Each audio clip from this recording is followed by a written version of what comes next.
Tudo bem, Wendel? Tudo ótimo, e você? Que bom, também. Estamos realmente juntos. Eu que agradeço muito a oportunidade, o convite. Gostei muito da proposta, do que você faz. Que E bom. aí está bem coligado com o que eu faço também, com a minha busca. Então, isso tudo agregou muito para estar aqui hoje. Que legal. Fico muito feliz. Eu queria primeiro, Wendel, para você ter uma ideia, essas entrevistas, a ideia é que possa atingir o maior número possível de pessoas, inspirá-las, né, a fazer o bem, a semear mesmo uma grande corrente de gentileza. Tem muita gente boa fazendo coisas boas, né, que nem sempre estão na mídia, estão sob os holofotes, então eu me vi mesmo na obrigação, enquanto profissional de comunicação e jornalista, trazer um pouquinho da história dessas pessoas que estão aí fazendo a diferença. Então, eu queria, bem rapidamente, não quero tomar muito seu tempo, mas queria que você me contasse quem é o Wendel, o que você faz da sua vida e de onde veio esse seu interesse, né, pela ajuda, por juntar. Me conta um pouquinho mais do projeto, acho que mais do que eu falar sobre ele, eu quero que você fale um pouquinho sobre o que você tem feito de voluntário, né, como voluntário, para ajudar o mundo a ser um pouquinho melhor. Bom, eu sou Wendel, né? E simplesmente com muitos sonhos, sempre busquei esses sonhos desde lá de trás, vim de uma família humilde e tudo mais, mas tive grandes oportunidades, né? Peguei cada oportunidade como é, a oportunidade da vida e fui correndo atrás de estudos. Então, ao longo da minha vida, eu pude presenciar situações onde eu falava assim, poxa, por que não ajudar? Né? Por que que a gente está ali, pode ajudar e a gente nem sempre olha para o nosso lado mesmo? De coisas simples, a gente pode ajudar um parceiro de trabalho, a gente pode ajudar a pessoa que está na rua. E aí eu comecei a ir ao encontro dessa busca, eu participava de algumas ações com a igreja, e aí, através disso, eu fui tomando gosto. Né? E tomando gosto por isso, eu continuei meus estudos. Um determinado momento da minha vida, eu parei um pouco com isso, voltado à igreja. E aí me dediquei muito ao trabalho e estudo. Eu trabalho com RH há aproximadamente 20 anos. Legal. E com isso, eu sempre olhei para as pessoas. Eu sempre olhei como oportunidades. Que tipo de oportunidades eu posso dar para as pessoas? Olhando para o meu histórico de vida e sabendo que também eu tive pessoas abençoadas na minha vida que conseguiu ali olhar o meu potencial, ver o que eu poderia fazer e também com o meu esforço, eu falei assim, por que não começar a buscar também essas joias ali no mercado de trabalho? Então, tudo começou pelo RH. O RH, ele era a área para mim que ele proporcionava a minha satisfação, o meu bem-estar em fazer o meu propósito, né, que era ajudar diversas pessoas. E até que o RH ficou pequeno para tudo isso. E eu comecei a ver que tipo de coisas que eu poderia fazer. Como eu já estudava bastante o comportamento humano, eu comecei a aprofundar esses conhecimentos. Eu comecei a ler mais, eu comecei a fazer diversas outras coisas. Comecei a trabalhar mais com a parte de inteligência emocional, comecei a trabalhar também com questões voltadas ao comportamento humano de forma mais profunda, né? Então, com isso, eu entrei, por exemplo, em neurociência, psicologia positiva, né? Eu comecei a fazer palestras voltadas para o desenvolvimento humano. Bacana. Depois disso tudo, eu tinha um amigo, né? Tenho até hoje, na verdade, que ele estava com uma grande ideia. Falou assim, poxa vida, por que não ajudar pessoas carentes com inglês? E aí, dessa ideia, ele me falando, eu falei assim, cara, sensacional, tal. Ele falou assim, cara, não isso, vamos, vamos, vamos ver alguma coisa. A gente começou a discutir, eu comecei a dar algumas ideias para ele, surgiu Inglês para a Nossa Gente, que com isso chegamos a ter 500 alunos para o ensino de inglês, tudo com voluntários ensinando inglês. E aí, para que nesse pessoas, estudo, para que público? Público de pessoas que estudam em colégios públicos em comunidades carentes. Legal. Então, tem Cotia, Itapecerica da Serra, Diadema, só regiões de periferia e que tenha uma carência ali, que estudam em colégios públicos. Né? Então, dessa construção foi montada, inclusive, a ONG Inglês para a Nossa Gente, no qual eu faço parte também, e continuei esses meus estudos, né? Eu já trabalho realmente focado nessa parte de como eu consigo motivar as pessoas, como que as pessoas são afetadas no ambiente em que elas vivem, né? E com esse foco eu comecei a olhar para esse todo. E dentro da neurociência, vários estudos científicos ali que endossaram todo o meu conhecimento, eu falei assim, poxa vida, o que acontece para uma pessoa, por exemplo, estar numa Cracolândia? O que acontece para uma pessoa chegar e resolver abrir mão de todo o conforto dela? O que faz uma pessoa fazer isso? E aí eu comecei a olhar e eu vi como que os impactos na época da primeira infância impactam grandemente a psique.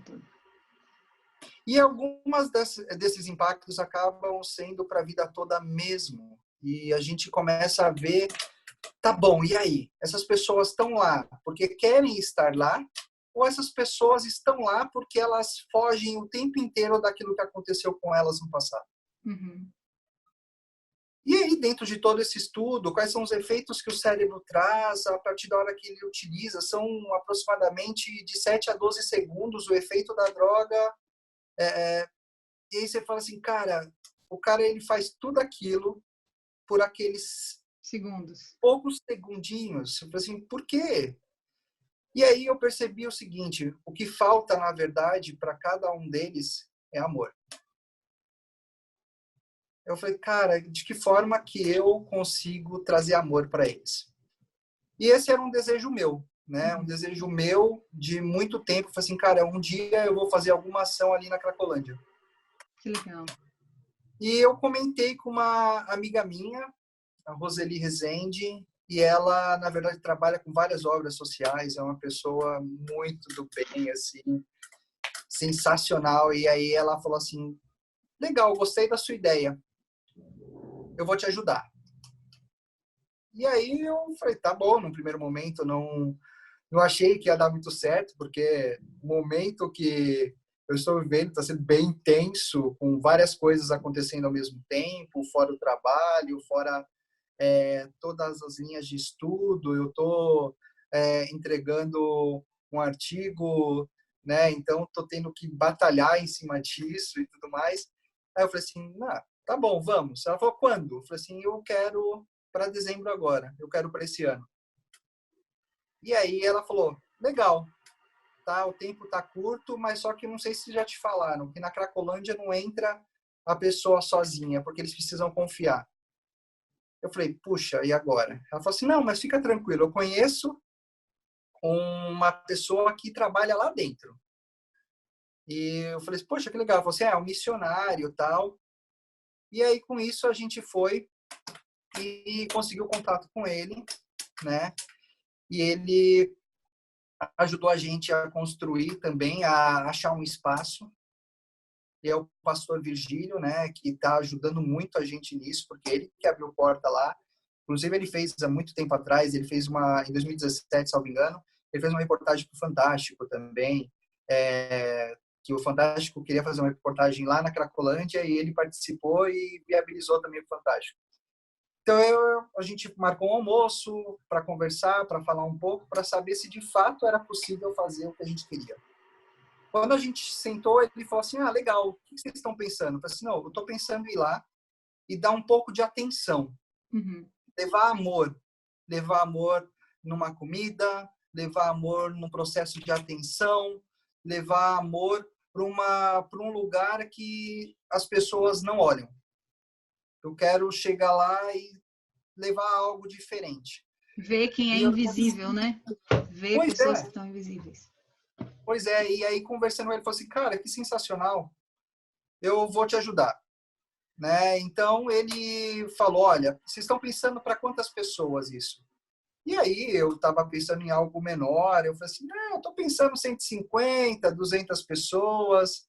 Aí ele falou assim, eu acho que a gente tem um problema. Eu falei assim, por quê? Você sabe quanto que representa essa comunidade? Eu falei assim, de 2.000 pessoas. Aí eu falei, uau. Poxa, Wendel, peraí que a Não, conexão mas ficou no instável. Natal as pessoas acabam aos 200. Eu falei assim, poxa, começa... Oi? A conexão ficou instável na hora que você falou a quantidade de pessoas. Eu queria que você Ah, repetisse. tá. Desculpa. Imagina.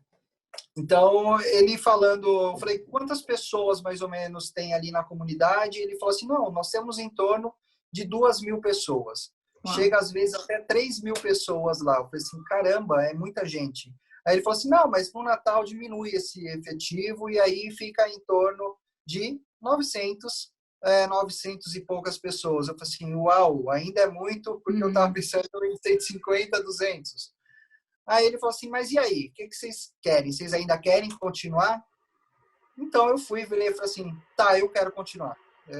Vamos assumir que a gente vai conseguir. É uma ação que eu acredito muito, é algo que eu vejo como algo que muita gente pode comprar ideia e sozinho talvez eu não consiga, mas com um grupo de pessoas a gente consegue. E aí a gente começou a colocar mais gente nessa frente, né? Então entrou ali no primeiro momento uma outra amiga nossa, a Lucilene, e mais um monte de gente que está fazendo parte aí dessa construção.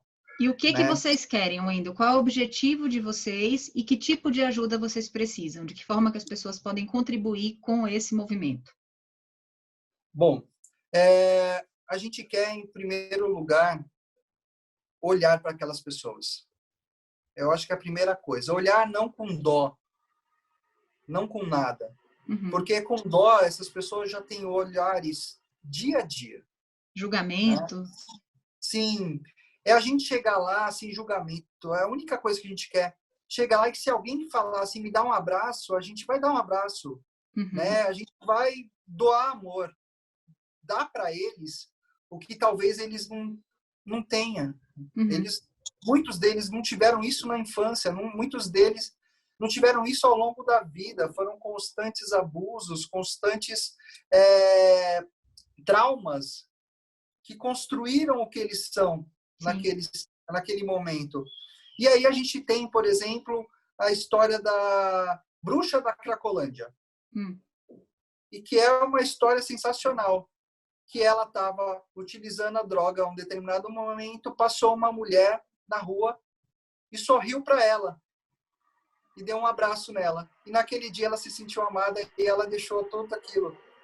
E hoje ela é uma pessoa que faz ações lá dentro, que resgata pessoas de lá de dentro. E ela fala que tudo isso é porque ela olhou para aquela pessoa e falou assim, cara, ela não precisava fazer nada. E ela olhou para mim com amor. Sorriu. Então, sorriu. E o amor pode reconstruir essas pessoas. Sim. A ideia, a gente não está indo lá para reconstruir essas pessoas. A gente está indo lá só para uma coisa. É dar para eles, talvez, o que eles não tenham no dia a dia. Um abraço sem querer nada em troca. Um abraço sem julgamento. Um olhar de amor. Um olhar caridoso. E aí, uma forma que a gente quer fazer isso também é dar amor não apenas com a nossa presença lá. É dar amor dando algo que eles não têm no dia a dia. Que é um alimento saudável. Que é um arroz, um feijão, uma carne. E que muitas vezes eles não têm. Uma refeição. Exato. Eu, uma vez conversando com um usuário lá da Cracolândia, ele explicando de onde ele veio, era um surfista profissional, ele inclusive sinalizou para mim e falou assim, cara, eu tenho vídeos meus no YouTube até hoje. Nossa. E aí, hoje eu estou aqui. E quando eu fui dar um dinheiro para que ele comesse, que ele falou que ele estava com fome, ele falou assim, por favor, não coloque o dinheiro na minha mão. Porque a partir da hora que ele bater na minha mão, vai falar muito mais forte a vontade do meu vício. A droga. E aí eu vou para a droga. Então, compra para mim um lanche, porque aí eu tenho certeza que eu vou ser alimentado. Que legal. Então, tudo isso fortaleceu aquele meu desejo de ir para lá e fazer algo diferente. Aí, que tipo de ajuda que a gente quer? Além de pessoas que também falem, eu quero ir para lá também, vamos juntos e vamos doar esse amor lá para ajudar a gente a distribuir. Vocês vão Ajuda. num dia específico ou vocês vão fazer algumas visitas? Como é que tá essa programação? Nesse primeiro momento, nós vamos num dia específico. Tá. Nós vamos no dia 22/12. Tá. Agora. É a semana do Natal. Uhum. E aí é como se a gente fosse fazer uma ceia com eles de domingo. Legal. A ideia principal é essa. E as pessoas podem ajudar tanto financeiramente, como também presencialmente como voluntários. Tá. Né? Eu entendo que tem que ficar claro, assim, uma das coisas que a gente tem falado muito para quem se propõe ir, é que nem sempre ela vai olhar e ver uma situação fácil. Sim. Então, as pessoas que forem precisam estar preparadas, precisam ser fortes para olhar e não olhar com dó, porque é um olhar que eles não gostam. Sim. É olhar como eles como de fato eles são. Como eles são. São pessoas como nós. Sim. A diferença só é uma. Talvez nós tenhamos tido mais oportunidades, um ambiente que promoveu a gente ser aquilo que a gente é hoje. E que eles não tiveram essa mesma oportunidade. Sim. Então, nós vamos lá para simplesmente aproximar que somos iguais. Que bacana. Mostrar para eles o que a gente pode fazer, mostrar para eles que eles não estão esquecidos. E que eles não são pessoas para serem enxotados, mas para serem entendidos. Amparados. Porque ninguém sabe a história deles, ninguém sabe, está todo mundo vendo somente uma foto. Mas se você sentar com cada um deles, você vai ver que a vida que eles tiveram lá atrás, eles não tiveram forças para mudar a história deles de agora. Sim. Nossa, que bacana. Quantas pessoas você já tem agora, assim, voluntárias para irem com vocês lá no dia 22, Wendel? Nós temos 12 pessoas até agora. Que bacana. E para quem quiser ajudar, me passa uma forma das pessoas entrarem em contato com você. Qual que é o caminho? Se você tem um e-mail, um telefone, enfim. O que quer que você queira que possa fazer com que as pessoas que estão assistindo essa entrevista agora possam te ajudar. Se alguém quiser ir lá no dia 22 ou quiser simplesmente doar alimentos ou, enfim, recurso para vocês comprarem as refeições, como que elas podem fazer? Seus contatos na descrição para quem quiser ir lá no dia 22. Que horas vocês vão, Wendel? Nós vamos chegar por volta das 9 horas da manhã para organizar o espaço que foi cedido para a gente. Tá. E aí a gente começa a partir das 11h30, meio-dia, distribuir as alimentações. Vai ser um almoço, então, de confraternização. Exatamente. Vai ser Muito um almoço de confraternização. Se as pessoas quiserem doar alguma outra coisa que não alimento, tem alguma necessidade específica que as pessoas lá têm? Roupas. Roupas é sempre bem-vindo para eles. Tá. Bacana. Vou colocar tudo isso na descrição, compartilhar com as pessoas. Espero sinceramente que você consiga aumentar esse número de voluntários, que as pessoas se deem a chance, né, de viver essa experiência. Acho que é uma experiência transformadora. Eu vou entrevistar na próxima semana um psiquiatra que ele faz um trabalho lá na Cracolândia, inclusive, já há 4 anos. Então, nada acontece por acaso, né? 2 pessoas fazendo um trabalho no mesmo lugar, porque talvez esse seja um público precisando muito de atenção, de amor, de carinho, como você falou, sem o julgamento, sem os rótulos, né? Sem a gente precisar de algo em troca. Eu acho que isso é uma grande corrente do bem, né? Que se acaba se multiplicando. Muito com bom. Certeza. Com certeza. Super obrigada, viu, pela sua disponibilidade em falar conosco. Espero sinceramente que muitas pessoas colaborem e esse vídeo vai ao ar na semana que vem, depois eu te digo exatamente quando, mas vai dar tempo das pessoas poderem se programar para poder acompanhar vocês ou participar da forma como elas puderem. Perfeito. Eu que agradeço o convite, eu agradeço toda a oportunidade, agradeço aí pela disponibilidade também, da gente conseguir ter alinhado as agendas. Sim. Enfim, agradeço muito aí e parabéns pelo trabalho. Obrigada. Sucesso aí para ti também nessa empreitada e achei sensacional a forma com que você resolveu conduzir de forma jornalística o bem. É isso que a gente tem que fazer, a nossa parte, né? Tem que fazer, doar alguma coisa para o bem, porque tem muita gente precisando e a gente não conhece. Acho que a disciplina que a gente está fazendo juntos, né? Que é essa pós de psicologia positiva, as disciplinas nos ensinam muito sobre isso. Que há muitas pessoas que não sabem o que fazer com o que foi feito delas e sem esse arcabouço emocional, elas acabam ficando reféns de situações como as que vivem as pessoas que estão na Cracolândia hoje. Então é importante a gente ter essa compaixão, esse carinho humano por elas e não o julgamento, a crítica, né, independente de qualquer coisa. Parabéns pelo trabalho, boa sorte, sucesso. Obrigado. E a gente continua em contato, tá bom? Perfeito, obrigado. Muito obrigada, até as próximas. Tchau, Tchau, tchau. tchau.